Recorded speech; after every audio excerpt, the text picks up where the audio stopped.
Hey, this is Sid from Power Rangers, and this is my video on the custom orc flyer, the Dakka-Jet, that I built.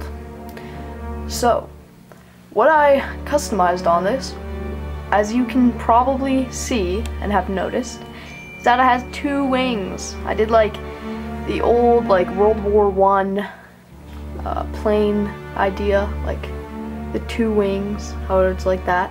I got the top wings from a model plane that I had when I was probably like 7 or something, and so I just put plastic hard bits on it,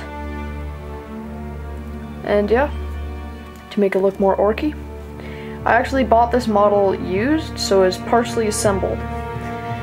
Nothing was wrecked on it except for some pieces were missing, and one of them was like a part of the front window. So since I wasn't gonna do the windows on it, I didn't do them on the back either for the gunner. So without windows, that doesn't matter. Orcs probably would do that anyway. So the reason I did this color scheme was because I didn't want to do red, because if I do get like a bomber or something, I think red would suit that more.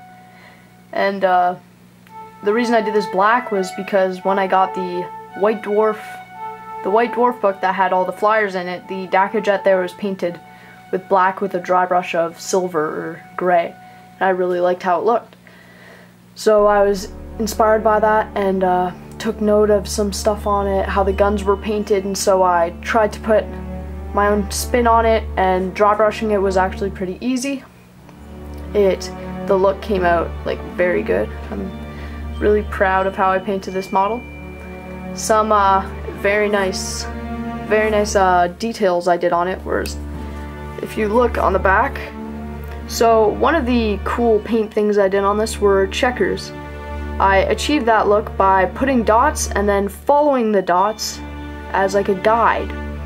So I put the dots this way and that way, horizontally and vertically, and I did that, and then I just filled in black and white. Then I would go over the squares to make them more equal in size. So that was the first set of checkers, and the second set of checkers I did on the bottom here. The second cool paint thing are these two ultramarine rhino doors, which I didn't customly put doors there, even though it looks like it, but that was just like a panel that was on the wings, and they looked like doors to me, and I'm like, hey, that's funny, because rhinos in 6th edition actually got way worse, so it's like a little note saying that rhinos suck and that they've all been destroyed. Yep, and that's probably what this flyer's job will be.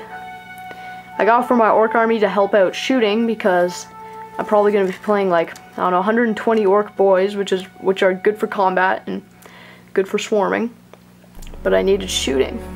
And since I don't have Luda models, and I love the new flyers and all their rules, I got this. Here's a close-up on the orc pilot. I did normal skin tone. As you can see on the front panels, I did it black with a white skull. I think that sticks out a lot. Also with the teeth here on the very front, which I did a base coat of gray and then highlighted with a lighter gray. The dots on the black I did gray, and that looks really cool. The guns I did tin bits, and then dry brushed some silver, and did a bit of gold on the tin bits, and then put a devil mud wash. I did put some red, as you can see, like the wiring right here and the jets, these jet things. I went with black just to make it look burnt. The large engine here is tin bits, and then the inside you can see like the flame, like the light from the flames coming out, and then also I made it burnt. So here's a close-up on the Garrote gunner. I put him on even though he only comes for the Blitzer bomber, but man, he looks so cool, and it just adds to the amount of guns on the plane to look very shooty and lots of Dakka. So you can see the red buttons he's pressing down to shoot. There's the red button in front of him, maybe for like, I don't know, other fun stuff. There's the red target that he looks through. The guns, I did, as you can see, the gold highlight at the tips of the guns, showing that like his guns are more decked out and important, specialized.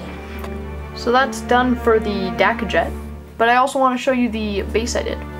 So you can see that the flying stand is black. I did not glue him onto the flying stand, so I can just pop him off like that.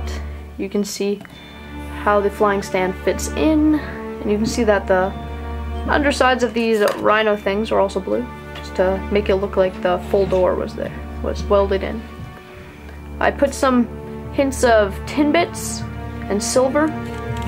This is just like a landing, like, I don't know, landing thing.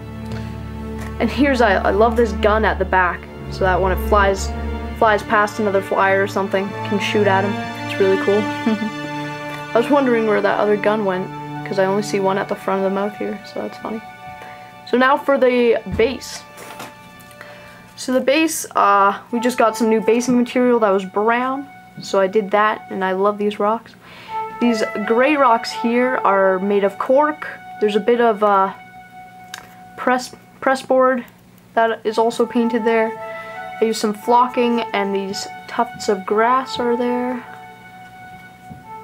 We got a lot of our basing supplies from Train Store. This is just like a piece of sprue that I made like metal. And as you can see, this is a shot up guardsman that the Dakka-Jet has overkilled. So I did custom wounds with a hobby drill, and then I widened them out with an X-Acto knife. His arm got just fully shot off, and he's just lying there with his eyes closed. Or actually they're open, because he just died. Ah, poor fellow. Here's just the front part of a broken dreadnought that we scrapped up. So that's it for my flyer video.